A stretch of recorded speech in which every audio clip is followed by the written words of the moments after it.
is the meaning of mixtures? Under that one, what is the meaning of homogeneous mixture and heterogeneous mixtures?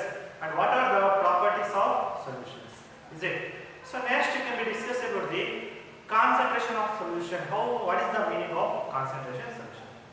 For example, if you take the salt and water or sugar with water, if the content or it can be added to the solute should be more from the solvent, then the taste should be changes, is it? So that is, it can be called as the higher concentration. The solubility of salt or any sugar can be given to the solvent, that is, we can be called as the higher concentration. So now you can discuss about what is the meaning of concentration of the solution, and also what is the meaning of the suspension. All this we can be discuss about in this session. So see picture.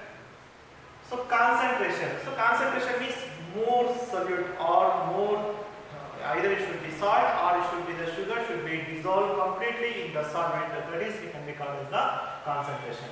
So see a picture here. So you are given to the 4 test tubes given water with a copper sulfate. Another one is a bit of copper sulfate solution is added. So next one is it can be added to the more copper sulfate solution. So see the picture here, the shade of the color should be changes, is it?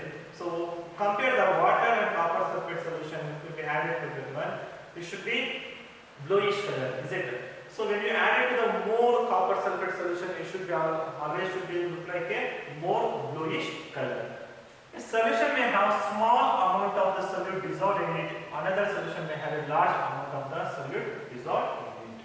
So compare that one. Any solution, it means it is the mixture of the solute and solvent. We can be called as the solution. But in a solution, may have small amount of the solute is dissolved in the one. Another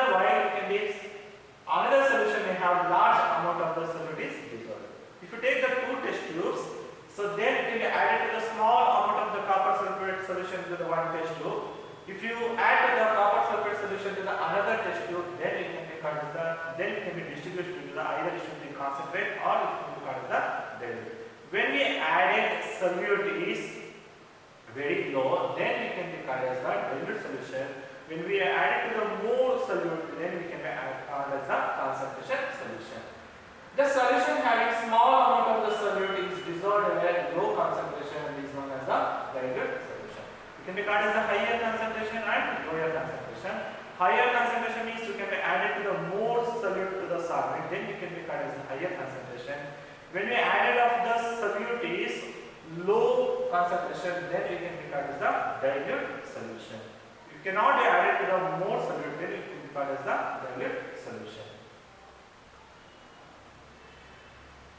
So next one is concentration solution. What is the meaning of concentration solution? Suppose it can be added to the copper sulfate to one test tube, then it can be added to the more copper sulfate solution to the another test tube. On the other hand, the solution having a large amount of the solute.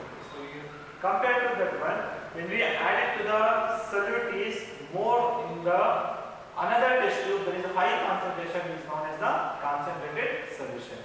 So look at the picture here, you can be seen in the 2. One is dilute solution, another one is the concentrated solution. Dilute solution means the added solute is more, it is not a more, it should be comparatively less than the concentrated solution. That is, we can be called as the dilute solution. In concentration solution, it means we have to be added to the more solute, or we can be called as the concentration solution. Other name can be called as the saturated and also unsaturated solution. It means no more solute can be added to the solution. That solution can be called as the unsaturated solution. Therefore, we define the concentration of the solution as the amount of solute present in a given quantity of the solution. So, concentration of solution means how can we measure that one means how much of the amount should be dissolved in a given solution. That should be determined whether it should be concentrated or it should be the dilute solution.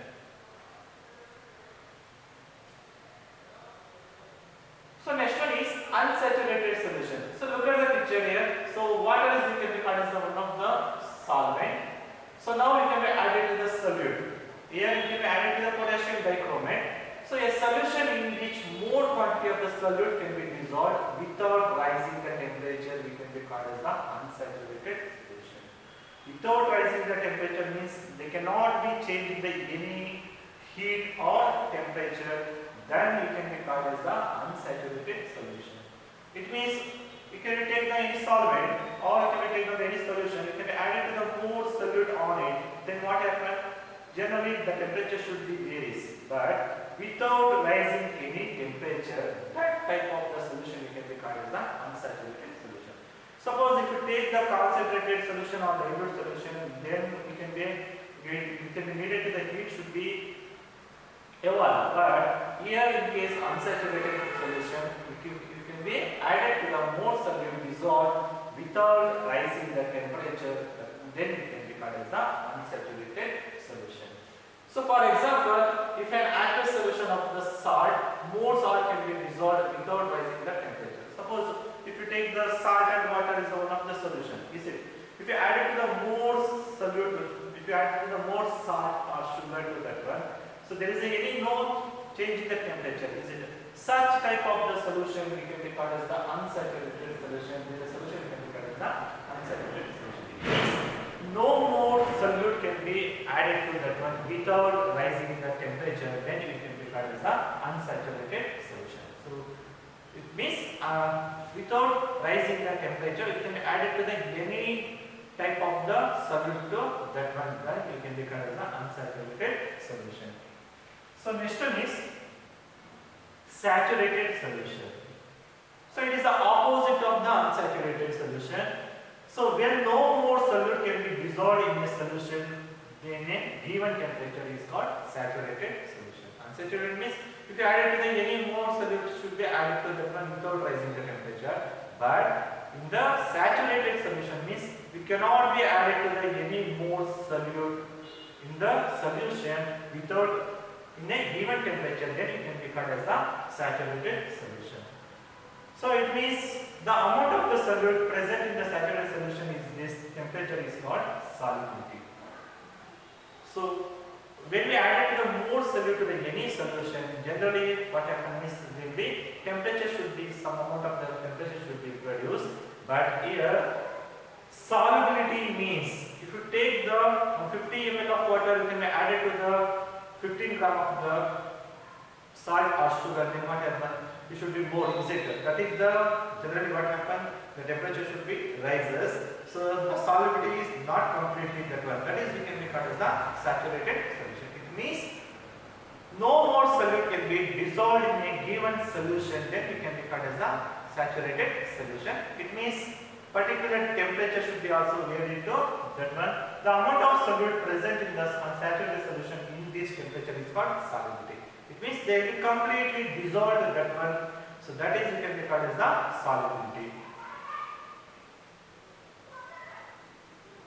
How can we express the concentration of solution? So whether the solution is concentrated or it should be diluted, how can we determine that one? So there are the various ways of expressing the concentration of the solution. So first one is mass by mass percentage of the solution. It can be added to the mass of solute by mass of solution into 100. So this is the one of the formula of we can be find out whether the concentration of solution. So another one is mass by volume percentage of solution, that is the mass of solute divided by volume of solution into 100. So third one, volume by volume percentage of the solution is volume of solute divided by volume of solution into 100. Then it will be express the concentration of solutions. Either it should be given to the mass, it can be taken the mass of the solute. Whether they can be given to the volume, then it can be taken the mass of the solute, then volume of the solution. Then again they can be given to the volume by volume means it can be taken the volume of solute divided by the volume of the solution into 100. Then it can be whatever the percentage should be outward, then you can find out the concentration of solution.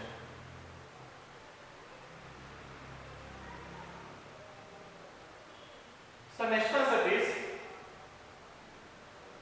so problem is given, a solution contains 30 gram of sugar dissolved in 370 gram of water. Calculate the concentration of this solution. So first you can be find out the solute, how much of the solute is added. So that is we can be taken the 30 gram of the sugar. So then solvent, mass of the solvent means it will take down the 370 gram of water, isn't it? So then if we find out the concentration of the solution means we calculate the mass of the solution first. Here we know that the mass of the solution means we can take down the both solute and solvent. Then we can take 30 is the solute, 370 gram of the is called as the solvent. Then you can be added to that one. That is, it can be called as the 400 gram. That is the therefore mass of the solution is 400 gram. Then we can be apply the formula. So see here, then we can be calculate the concentration of the solution by using the formula. So mass of solute divided by mass of solution into 100. Mass of solute is how much? 30 gram. Is it right? So now substitute the given values. Mass of solute is 30. Mass of solution is 400 gram. Then 100. So 2020 cancel. 30 by 4 means 7.5% of the concentration of the solution. If you calculate the solution means then can be both can be added to the solute and solvent. Then you can be taken on the solution. So next question. In sugar solution, sugar is solute, water is solvent. Sugar is solvent, water is solute. Both are solute. Both are solvent. The correct answer is sugar is solute, water is solvent. Is it? So next one is suspension. So suspension means if you take the one example I given to that one. Suppose if you take the water, then you can be added to the some amount of the chalk powder. So what happened? The chalk powder should be not completely dissolved. Is it? So they can be settled down in the bottom of the flask. So then it can be called as that type of solution can be called as a suspension. It means those solute cannot be completely dissolved in the solution, then it can be called as the suspension. Suppose if you take it is one of the heterogeneous mixture. Why means it is called as heterogeneous mixture means because they cannot be completely dissolved in it, then it can be called as the heterogeneous mixture in which small particle of the solid are spread throughout the liquid without dissolving. It means can we take down the small amount of the chalk powder, then what happens? It cannot be completely dissolved, but they can be suspension to that one. That is, they will be spread over all over the solution. That is, we can be called as the heterogeneous solution. So, for example, we can be take down the chalk and water mixture. Is it? So that is some of the example. They look like a white color PPT, but they cannot be completely dissolved. Is it? So like that, if you take the water with mud or sand or soil, so completely when you dissolve together, they will be changing the color. But after sometimes what happens, they will be clear the water, whatever the soil or mud particles are there, they will be completely settled down in the test tube. That is, we can be called as the suspension.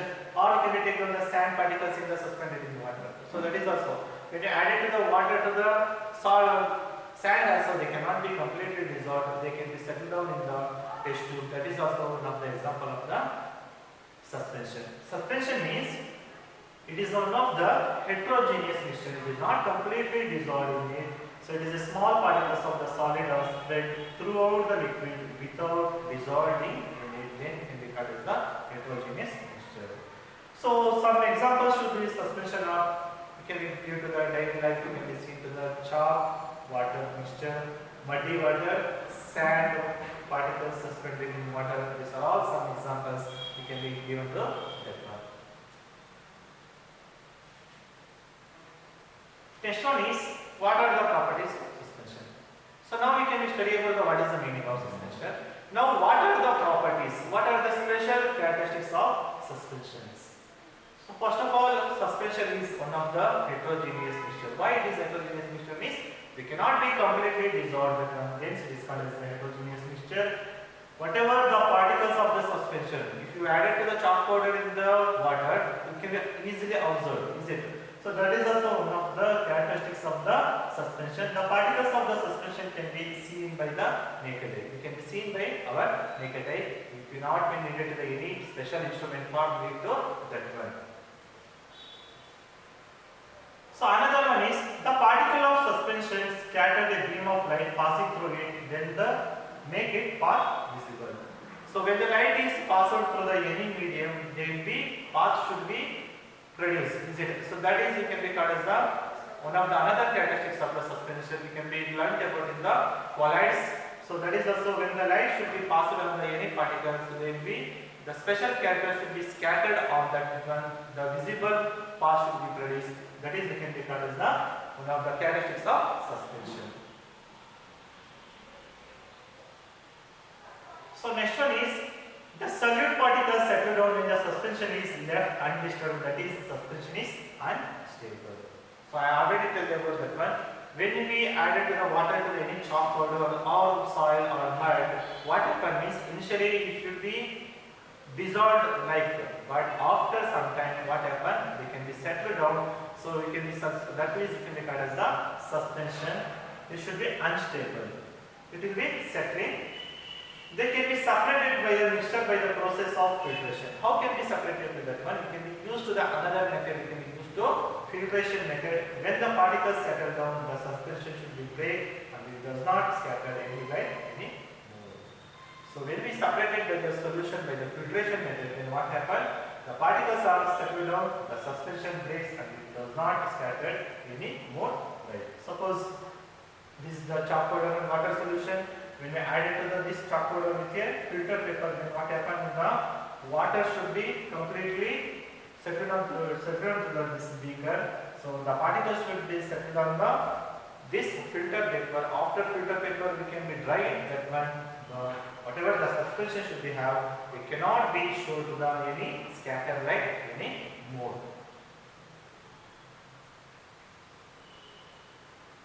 Next one is colloids. So what is the meaning of colloids? So you know that solution means solute and solvent, we can be called as the solution. So colloids means they cannot be completely dissolved. That is, we can be called as the colloids. Another one is it can be called as a suspension, which is the one of the heterogeneous mixtures. The particles which are settled down to the beaker, is we can be called as the suspensions. So first we can be completely discuss about what is the meaning of colloids.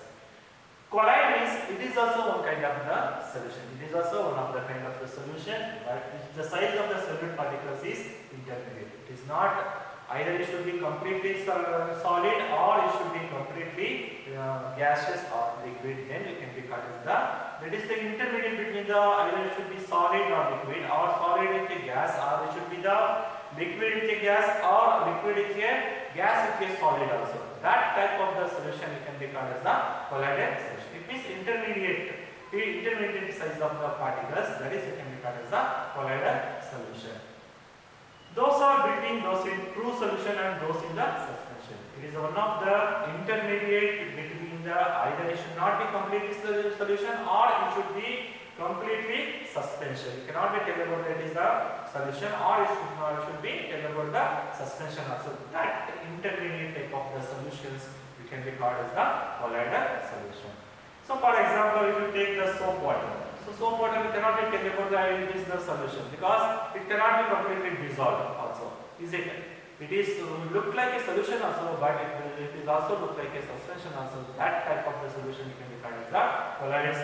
So starch solution, then milk also. The milk is look like a solid solution also, but there will be some particles should be also suspended to that one. They can be also show the intermediate stage between that one. That is also starch solution.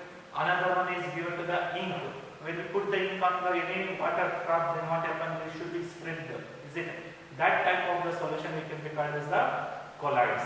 So once again tell you what. So colloid means it is a kind of solution in which the size of the solute particle is intermediate. Whatever the solute particles are there, either it will be added to the water to that one. That the solute particles should be intermediate between the true solution and suspension. That type of the solution we can be called as the colloidal solution. Look at the picture here. The colloid should be put on the intermediate between the solution and suspension. So example should be can be given to the milk or it can be given to the ink. In a colloidal solution, the particles are big enough to scatter light. So it is also colloids means they can be scatter the beam of light. So that is we can be called as the Tyndall effect. We can be called as the Tyndall effect. Tyndall effect means it is the name of the scientist Tyndall. So the scattering of the light by a colloidal particles, that is we can be called as the Tyndall effect. So when the flashlight is on, so the solution, then what happens? The mixture of water and milk, they will be shown in the one particular path, isn't it? So that type of the solution you can be called as the colloidal solution.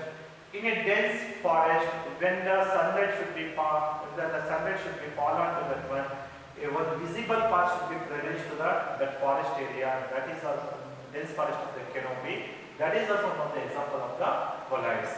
Tyndall effect can be observed when sunlight is passed through the canopy of the dense forest. It means, for example, when the sunlight is passed through the canopy of the dense forest, if the forest mist contains any tiny droplets of the water which can act as the particles of the colloid dispersed in area. So whatever the water droplets are present in the forest area, they should be act like a colloidal dispersed in air. So this is the what is the meaning of colloidal solution, what is the meaning of the Tyndall effect. So why it is called as the Tyndall effect means the scattering effect of the beam of light, that is we can be called as the Tyndall effect. The name of the scientist which can be understood to that one, that is the Tyndall, hence we can be called as the Tyndall effect. Next one is, what are the properties of colloids? So the characteristics, the main characteristics of the properties of colloids are, a colloid is a heterogeneous mixture. Colloid is also one of the heterogeneous mixture because they cannot be completely dissolved at one, hence it can be called as the heterogeneous mixture. For example, if you take the ink or if you take the milk, so whatever the solute is there, they cannot be completely dissolved. The size of the particles in the colloid is too small to be individually seen by naked eyes. Whatever the particle size is there, the size of the particles are very small to be individually seen by the naked eye. It can be seen our naked eyes. So that is we can be called. That is also one of the characteristics of the colloids. So next, another one characters. Colloids are big enough to scatter the beam of light passing through and make it the path is visible. So another character is they can be scatter the beam of light when it is passed through that one. The visible light should be visible path should be reduced. So last one is they do not settle down when the left undisturbed, that is the colloid is quiet stable. So in the suspension what happens, whatever particles size are there they can be settled down, but in the colloids what happens is they do not settle down the any undisturbed particles in the quiet stable. That is also one of the characteristics of the colloidal solution.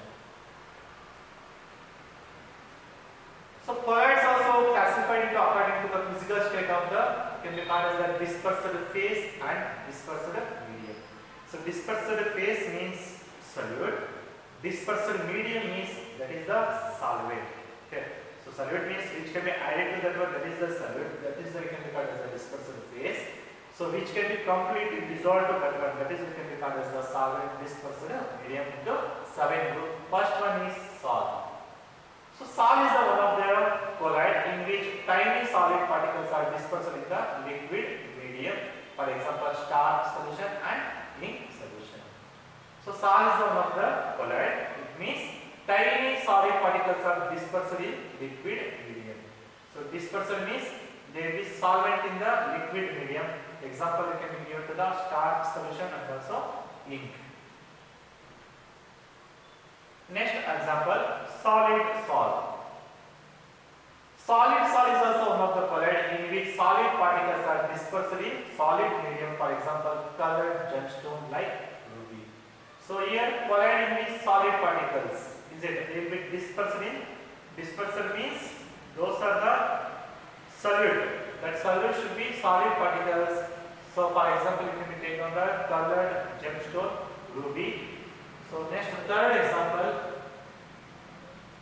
aerosol. So aerosol means it should be the dispersed and dispersed phase medium means it can be taken on the gaseous and also liquid. Is it? So aerosol is a colloid in which a solid or liquid. Either it should be solid or it should be liquid. Is dispersed in gas. It should be dispersed in gas.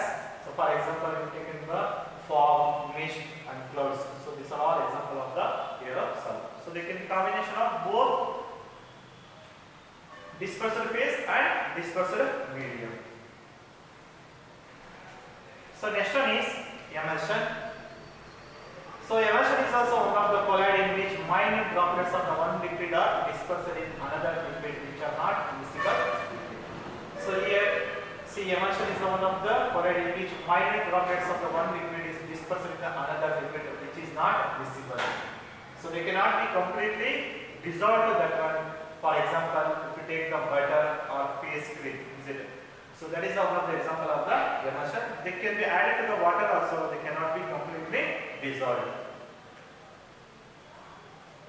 Next one is foam. So foam is also one of the colloid which is gas is dispersed in a liquid medium. For example, if you take the soap bubbles or shaving cream. So these are all example of the foam. Next one is solid form. So it is also one of the colloid in a gas is a dispersed in a solid medium. Example is foam rubber or scrubber foam. These are all we can be insulating foam. These are all example of the solid foam. So next one is gel. So if you observe, the gel is one of the semi-solid. It cannot be completely either liquid or it should be solid.